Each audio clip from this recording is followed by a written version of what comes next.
The rain came down hard that evening, sheets of water sliding down the cafe window, turning the street lights into soft glowing smears of gold and white. Inside, the air smelled of coffee beans and wet wool. A quiet hum of conversation wrapped around them like a blanket, but at their small corner table silence had settled thick and heavy. Zara sat across from Kale, her fingers wrapped around a warm mug. She stirred her tea once, twice, never a third time. It was something she always did when she needed to find the right words. The spoon clicked softly against ceramic, a tiny sound that seemed to echo in the space between them. Kale watched her hands. He knew that ritual. He knew the way she bit her lower lip when thinking. He knew how she laughed with her whole body, head thrown back, eyes squeezed shut. He knew 1,000 small things about her, and tonight he was afraid he was about to lose every single one. "I have been thinking," he began, his voice softer than he intended. Zara looked up, her eyes dark and steady. She did not smile, but she did not look away either. That was something he would tell himself later, that she did not look away. "I made a map," he said, sliding a folded piece of paper across the table. It was worn at the edges, creased from being opened and closed too many times. He had drawn it himself, blue ink for rivers, green for forests, a single red dot near a bend in a river where he imagined they could build something new. "Portland," he said. The word hung in the air like a promise or a question. Zara did not touch the map. She let her hands rest flat on the table, palms down, anchoring herself. "Kale, I am an adult," she said. The words were gentle, but they landed with weight. "I cannot pack a bag tomorrow because a boy with a dream drew me a picture."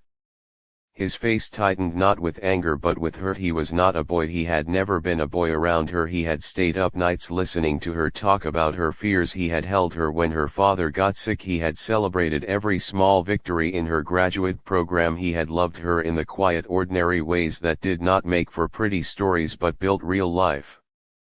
"I am not asking you to follow a boy," he said. "I am asking you to build a life with me." "There is a difference," she said, "and you know it."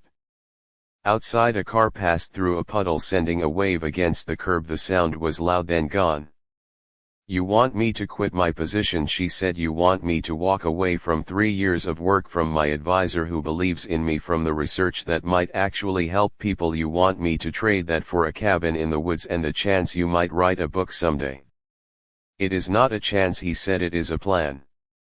"It is hope," she corrected, "and hope is beautiful, but it does not pay rent. It does not finish a thesis. It does not hold you when the dream turns hard and lonely."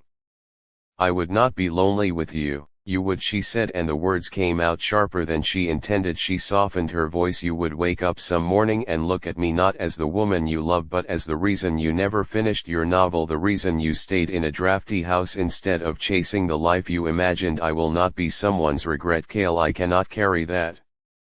He stared at her, then at the map between them. The red dot seemed to pulse like a heartbeat. "So that is it," she said. "You give me a choice: stay here and be practical, or go with you and be romantic, as if those are the only two ways to live, as if I cannot want both, as if I do not want you." "Do you?" she asked quietly. The question hung there, raw and open. "Yes," he whispered. "Then why does it feel like you are asking me to disappear?" "I am asking you to appear," he said, truly for the first time, not the version of you that fits neatly into a program and a schedule and a future someone else designed. "I am asking for the Zara who stays up until 3 am talking about stars, who cries at sad commercials, who wants more than a safe life. She wants a meaningful one." Tears welled in her eyes but did not fall. She blinked them back. "That Zara is still here," she said, "but she has learned something you have not yet learned. Sometimes meaningful looks exactly like practical. Sometimes staying is the bravest thing a person can do." "You call it brave," he said. "I call it fear, wearing a smart coat." The words stung because they held a piece of truth, and she loved him too much to pretend otherwise. "Maybe," she said, "maybe it is fear, but it is my fear, and I have to live inside it every day, just as you have to live inside yours. You are afraid of becoming ordinary, Kale. I am afraid of becoming lost. We are both trying to survive our own hearts." He had no answer for that. She reached across the table, not for the map but for his hand. Her fingers were warm against his skin, a final anchor before letting go. "You should go," she said. "Your cabin is waiting. The rain will stop. The road will be clear. You will write words that matter. You will become who you are meant to be." "And you?" she asked. I will finish my degree, she said. I will publish my research. I will build a life that makes sense on paper, and some days that will be enough and some days it will not, but it will be mine. He pulled his hand back slowly, not in anger but in acceptance. This was not a fight they could win. There were no villains here, only two good people wanting different versions of tomorrow. I thought we could want the same version together. I know, she said, and that is why this hurts. He stood then, pushing his chair back. The legs scraped against wood floor, a harsh sound in the quiet room. He did not take the map, he left it lying between them, a ghost of what might have been. Zara watched him walk toward the door. She counted her breaths, 1, 2, 3. He paused with his hand on the door handle. He could turn back, say her name one more time, beg her to come with him, make her choose again. But he did not. He stepped outside into the rain without his coat, without his umbrella, without looking back. And Zara let him go. She sat there long after he disappeared into the grey evening, long after the cafe emptied, long after the barista wiped down counters and flipped the open sign to closed. She sat with the map between her hands, finally unfolding it, smoothing the creases with careful fingers. She traced the red dot with her thumb, a place she would never see, a life she would never live. Then she folded it neatly, placed it in her bag and stood. The rain had softened to a drizzle by the time she stepped outside. The air smelled clean, washed, new. She walked home slowly, her shoes splashing through shallow puddles, each step taking her further from him. That night in her apartment she did not cry. She made tea, stirred it once, twice and set it down untouched. She opened her laptop, stared at her thesis document and typed 3 sentences before deleting them all. Down the street in a bus station, Kale bought a one-way ticket. He sat on a hard plastic bench watching headlights cut through wet darkness. He thought about turning back every few minutes, but he did not. Neither of them knew then that the universe does not always honor clean breaks. Neither knew that time has a way of circling back. Neither knew that 1 year later a flooded river, a cancelled train, a basement archive and a single shared table would pull them together again, not as the people they were that rainy night, but as the people they had become in the space between. But that was still a year away. For now there was only the rain, the silence, the slow, careful work of learning how to breathe without the other person in the room. Zara slept fitfully that night, dreaming of forests she had never seen. Kale stared at the bus window, watching his reflection blur and sharpen with passing lights. Both of them wondered if they had made the right choice. Both of them already knew the answer was not simple. And in that not simple space between right and wrong, between brave and afraid, between staying and leaving, they began the long quiet work of becoming adults, not because they had all the answers but because they were willing to live inside the questions. The rain fell all night, washing the streets clean. By morning it would stop. By morning the world would look different. But not yet. Not quite yet. Bus ride to Portland took 17 hours, 3 stops, 2 meals eaten alone and 1 sunrise that painted the mountains in colors so soft it felt like a secret meant for him alone. Kale watched the world change outside the window, cities giving way to fields, fields to forests, forests to mountains, each mile putting more distance between him and the cafe, the map, the woman who had chosen sense over soul, or so he told himself in those first raw days. His cabin waited at the end of a gravel road tucked beside a river that rushed loud and cold even in summer. The place was smaller than he remembered, drafty or two. The roof leaked when it rained, which was often the first week he spent patching holes, hauling firewood, learning which mushrooms were safe to eat, which were not. He burned dinner 3 nights in a row, forgot to refill the oil lamp twice, woke shivering at 3 am wondering what he had been thinking. He had been thinking of a life uncluttered by expectation, a life where words mattered more than credentials, where love was not a negotiation but a given. But love had negotiated and he had lost. Still he wrote each morning at a rough wooden table, his fingers stiff with cold. He filled notebooks with sentences he later crossed out, characters who felt hollow, landscapes that lacked texture. He was trying to write a novel, but all he had were fragments, memories, echoes of conversations he wished he had finished. By month 3 his savings had thinned dangerously. He took a job stocking shelves at a grocery store 10 miles away. The work was mindless, his hands grew rough, his back ached, but the paycheck kept the lights on, such as they were. Some nights he dreamed of her, not dramatic dreams, just ordinary moments, her laughing while chopping vegetables, her Humeth River rose faster than anyone expected. It was May, a time when the mountains still held snow while the valley bloomed green and gold, but this year the snow melted all at once. A warm front swept in from the coast. Rain fell for 3 days straight, not hard but steady, persistent, the kind of rain that soaks deep into earth until the ground can hold no more. Cale noticed the change on the second morning. The river, which usually rushed clear and cold, had turned brown, swollen, angry. It churned with branches, rocks, debris. The water lapped at the base of his porch steps, a place it had never reached before. By afternoon the local sheriff drove a truck down the gravel road shouting through a megaphone, "Evacuation order mandatory, everyone out now." He packed quickly, one bag, clothes, toiletries, his laptop, the journal filled with essays, the crumpled map he had carried from the city. He did not argue, did not delay. He had learned in the past year that some forces cannot be reasoned with, only respected. The road out was already slick with mud. His old car struggled up the hill. Once at the top he turned to look back. The cabin stood small against the vast landscape, water creeping up its foundation, a toy house in a bathtub soon to be swallowed. He drove to Portland, the city buzzing with flood news, road closures, emergency shelters. He found a cheap motel on the edge of town, paid for 3 nights with money he could not really spare, sat on the edge of a stiff bed and stared at the wall.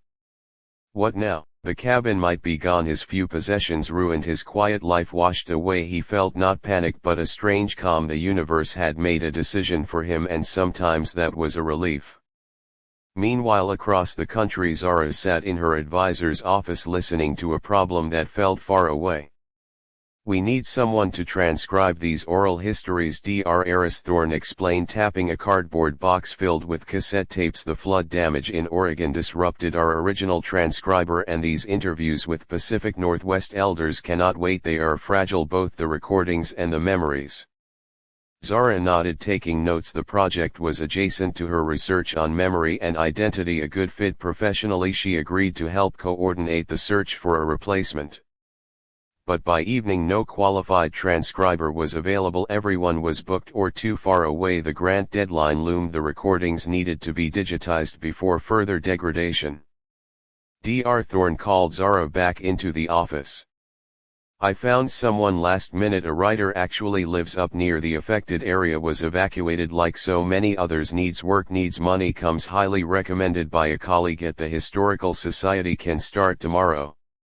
Zara felt a flicker of concern working with a stranger on sensitive material, but time was short. She agreed to meet him at the university archive basement the next morning at 9.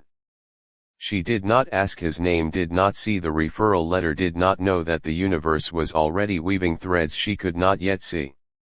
The next day Cale arrived early, standing outside the brick building watching students hurry between classes. He wore clean jeans, a button-down shirt slightly wrinkled from his bag. He carried himself differently than he had a year ago, shoulders straighter, gaze steadier. Solitude had carved something solid in him, not hardness but depth. Inside, the archive basement smelled of old paper and cool concrete. Shelves stretched into dimness, boxes stacked high, fluorescent lights hummed overhead. He waited near a long table scattered with recording equipment, headphones, a laptop waiting for its user.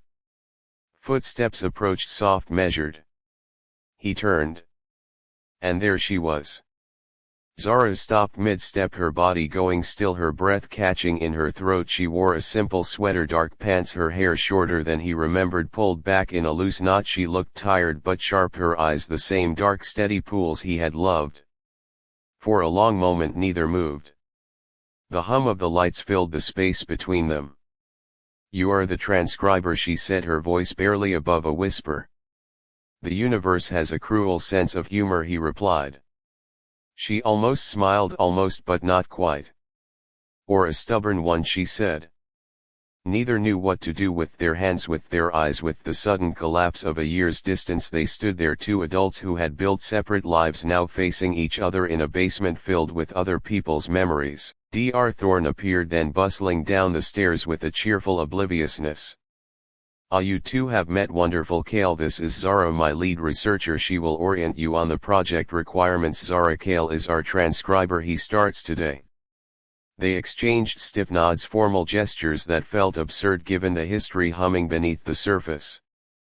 Dr. Thorne left them alone. Zara moved to the table, powering on the equipment, her movements precise, practiced. She avoided looking directly at him. The interviews are with indigenous elders from the Columbia River Basin, she explained, still not meeting his eyes. They speak of fishing traditions, land changes, family histories. Some recordings are poor quality. You will need to listen carefully. Type exactly what you hear, no interpretation, just transcription. I understand, he said. She finally looked at him, then really looked, her gaze traveling his face, noting the new lines at his eyes, the stronger set of his jaw, the quiet in his expression that had not been there before. You lost your cabin, she said softly. The river took it, yes. I am sorry. Thank you. Silence again, but softer this time, less like a wall, more like fabric stretched taut between them. You look well, she said. So do you. And it was true, they both did. They had survived the year not unscathed but intact, stronger in ways that showed not in dramatic transformations but in small details, the way he held his shoulders, the way she met his gaze without flinching. They worked that first day in careful proximity, he at one end of the table, headphones on, typing steadily, she at the other, scanning documents, organizing files. They spoke only when necessary, passing a notepad back and forth with questions about unclear words, timestamps, formatting. But something shifted in the afternoon. Cale had been transcribing an elder speaking about salmon runs, how the fish remembered the exact stream where they were born, how they fought currents, waterfalls, predators to return home. He typed the words but also listened, truly listened. When Zara came to check his progress, he had not just transcribed the words, he had added a note in the margin connecting this elder's story to another interview from last month, both mentioning the same bend in the river, both describing changes in water temperature, both grieving the same loss. Zara read the note, her eyebrows lifting slightly. You did not have to do this, she said later when they took a break, standing near the water cooler. I know. Why did you? Because it matters, he said simply. The stories matter, they connect to each other like roots underground. We cannot see the connections, but they are there, holding everything together. She studied him, then really studied him, seeing not the impulsive dreamer who had drawn a map on a cafe napkin, but someone who had learned patience, who had sat with silence long enough to hear what lived beneath it. That evening a storm moved in, not like the flood but a gentle rain that tapped against the basement's high windows. They finished their tasks, packed their things. I will see you tomorrow, she said at the top of the stairs. Yes. Neither moved. The rain fell steady outside. Do you have a place to stay, he asked. The motel on 3rd Street. It is not bad, the owner feeds the stray cats out back. She smiled, then a real smile, small but reaching her eyes. I remember you noticing things like that. I still do.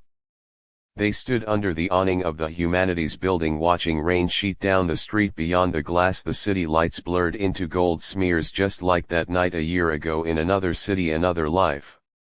I was not wrong to stay, she said, the words coming out before she could stop them. I know. But I was wrong to make it sound like you were wrong to go. He turned to face her fully. I was not wrong to ask you to come with me. I know. But I was wrong to make it an ultimatum. Love should not be a choice between two good things, it should be the space where both can grow. The rain softened to a drizzle. We were both trying to protect ourselves, she said, we just used different shields. Yes. Neither mentioned the map, neither mentioned the cabin, neither mentioned the year of silence they did not need to. The space between them held all of it, every unsent message, every deleted draft, every night spent wondering. The rain stopped. A sliver of sunset broke through the clouds, painting the wet street in rose and amber. I should go, she said.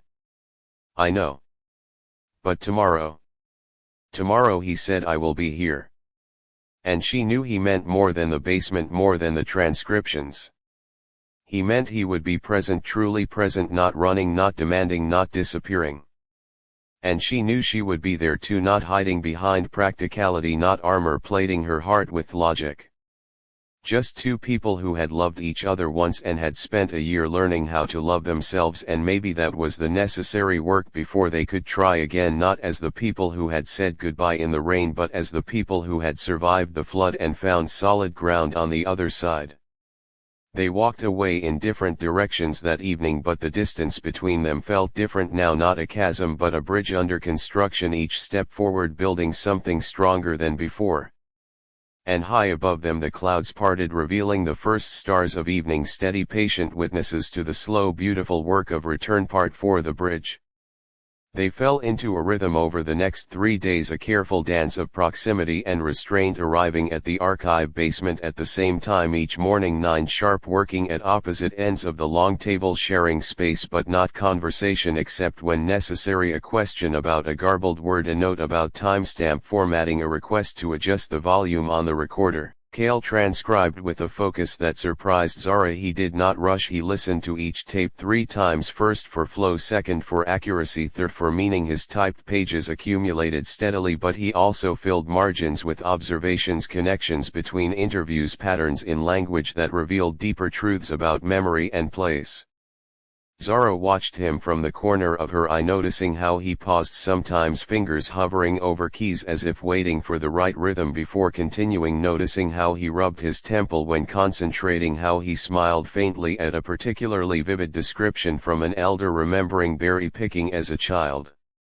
She had expected the reunion to feel like reopening a wound. Instead it felt like examining a scar, not pain exactly but awareness, a recognition of what had been and what remained. On the 4th morning the weather shifted again. Rain returned, softer this time, a steady drizzle that turned the world outside the basement window into a watercolor painting of gray and green. Zara arrived early, needing to calibrate new scanning equipment. She found Cale already there, not at the transcription station but standing before a wall of archival photographs, black and white images of the Willamette Valley from the 1940s. Fishing boats lined up along the shore, families gathered on riverbanks, children laughing with fish held proudly aloft. He did not hear her approach. She stood quietly watching him study one photograph in particular, an elderly woman mending a net, her hands gnarled but capable, her expression calm, focused, present. "That is Elizabeth Two Rivers," Cale said without turning, his voice low, thoughtful. "She appears on tape 3. Her hands told stories even when her words failed." Zara moved beside him, not too close but near enough to see the photograph clearly. "You noticed her hands?" "People reveal themselves in what they do not say," he replied, still studying the image. "The way someone holds a tool, the way they look at water, the way they sit with silence, these things tell the truth. Words sometimes lie but hands do not." She considered this. The observation felt earned, not theoretical. He had spent a year alone with his own hands, learning their language through firewood chopping, dish washing, page turning. "You have changed," she said simply. "Have I? You listen better." He turned, then meeting her gaze fully for the first time since their reunion, his eyes held the same warmth she remembered, but layered now with something new, a quiet certainty that had not been there before.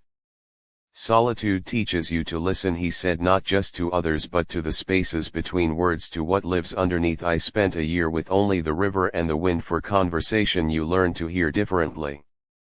"And your writing?" "It is slower but truer." She nodded, understanding this. In her own work her research had deepened, not because she worked harder but because she had learned to sit with questions longer, to let answers emerge rather than forcing them. They worked that day with a new ease, the careful distance between them softening, not disappearing but becoming permeable, like fabric worn thin with use, still there but no longer a barrier. In the afternoon Zara brought 2 mugs of tea from the department kitchen, placing one beside his laptop. Without a word he looked up, surprised, then nodded thanks, his fingers brushing hers accidentally, both pulling back but not quickly, not with alarm, just awareness. The moment hung between them, light but present. When 5 o'clock arrived neither moved to pack up immediately. "The rain has not stopped," Cale observed. "No," Zara said, "it might not until evening." They gathered their things slowly, Zara shutting down computers, Cale carefully stacking his transcribed pages into a neat pile. He had completed nearly half the tapes already, his work meticulous, accurate, insightful. At the top of the basement stairs they paused. The building nearly empty. Students had fled with the afternoon bell. "I could walk you to your motel," Zara said, the words coming out before she could second guess them. Kale studied her face, searching for hesitation, finding none. "Only if you want to." "I do." They stepped outside into the drizzle, the air cool, clean, smelling of wet pavement and blooming lilacs. A street vendor had abandoned his cart nearby, a few crushed flowers scattered on the sidewalk. Kale bent, picking up a sprig of lavender, slightly battered but still fragrant. He offered it to her. "For your desk," she said, taking it, their fingers touching again. This time neither pulled away immediately. They walked slowly. The motel was only 10 minutes away, but they took 15, stopping once to watch a group of sparrows bathing in a puddle, their small bodies shaking, water droplets catching the dim light. "Do you remember our first date?" he asked. "The bookstore in the rain. You bought a poetry collection you could not afford. And you laughed when I dropped it in a puddle." "I did not laugh," I smiled. "You smiled with your whole face." "Same thing." She shook her head, but she was smiling now too, a real smile that reached her eyes. "We were so young," she said. "We were not that young. Young enough to think love was about grand gestures, maps, cabins, dramatic choices. And now? Now I think love is about showing up," she said quietly. "It is about transcribing tapes in a basement. It is about noticing someone needs tea. It is about walking someone home in the rain without expecting anything after." He stopped walking, turning to face her fully. They stood beneath the awning of a closed bakery, the drizzle creating a curtain of silver between them and the street. "I should have understood that a year ago," he said. "I thought love meant building a perfect life together. I did not understand that love means building a life that holds both people fully, even when their paths look different." "You were not wrong to want adventure. And you were not wrong to want stability. We were both right," she said, "and both incomplete. We needed to learn the parts we were missing alone before we could offer them to each other." The rain softened to a mist. "I have been thinking about the map," he said. Her breath caught slightly. "I kept it all this year, even after the cabin flooded. I found it in my bag the morning I evacuated. It was damp at the edges but still whole. I have been carrying it." "Where is it now?" "In my motel room." She nodded, absorbing this. "I looked up properties near Bend," she admitted, the words surprising even herself. "I did not plan to say this, but here we are." "You did?" "Higher elevation, away from flood zones, with space for a writing desk and a research station. I found 3 possibilities." He did not speak for a long moment, just looked at her, his expression shifting through recognition, wonder, tenderness. "Why did you look?"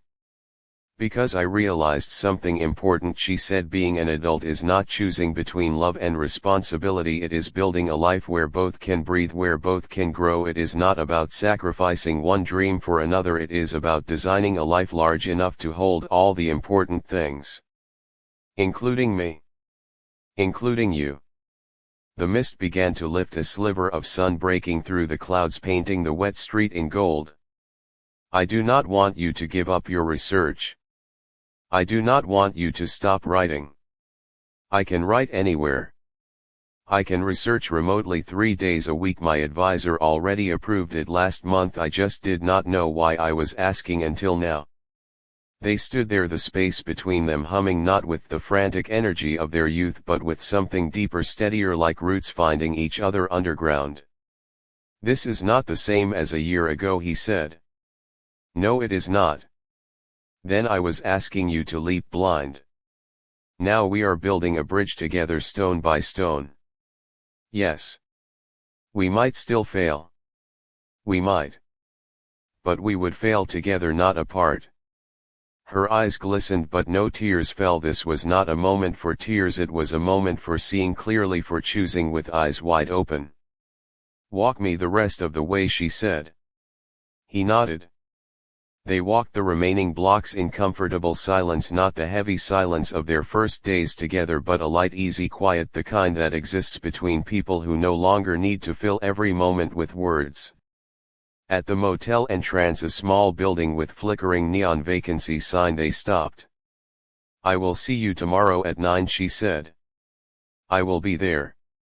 Not just at the archive. Not just at the archive.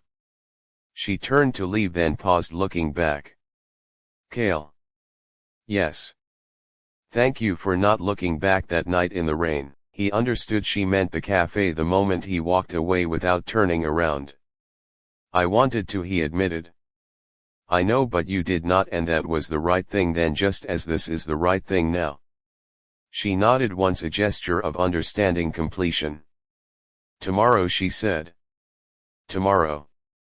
She walked away, but this time the distance between them felt different, not like an ending but like a breath of pause before the next sentence in a story they were writing together, slowly, carefully, with hands that had learned their own language and hearts that had learned to listen. The rain stopped completely as she turned the corner, the clouds parting to reveal a sky washed clean, ready for stars.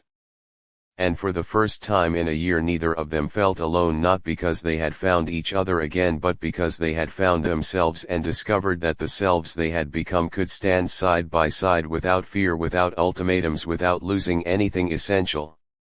They had built their own foundations separately, and now those foundations could support something shared, something real, something that looked not like a fantasy but like a life carefully made by two people who knew the weight of choice and chose anyway.